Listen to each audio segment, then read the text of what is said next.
صادق آل محمد منبر پر تشریف فرمائے.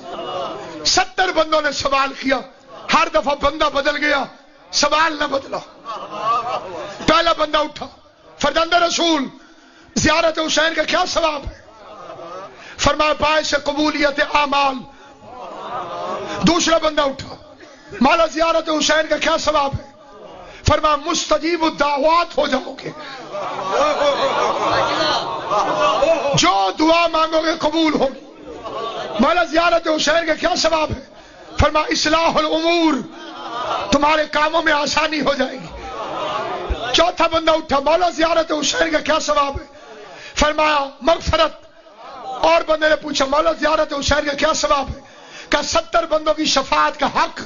مولا زیارت حسین کا کیا ثواب ہے؟ فرمایا پہلی رات قبر میں حسین خود تمہارے ساتھ رہیں گے.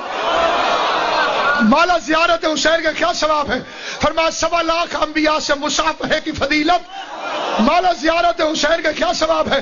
فرمایا شہداء کا درجہ. مولا زیارت حسین کا کیا ثواب ہے؟ فرمایا جس جہنمی کی چاہو شفاعت کر کے اسے اپنے ساتھ جنت میں لے جاؤ. کہ مولا زیارت حسین کا کیا ثواب ہے؟ فرمایا قیامت والے دن اونچے مقام پر بیٹھو گے. مولا زیارت حسین کا کیا ثواب ہے؟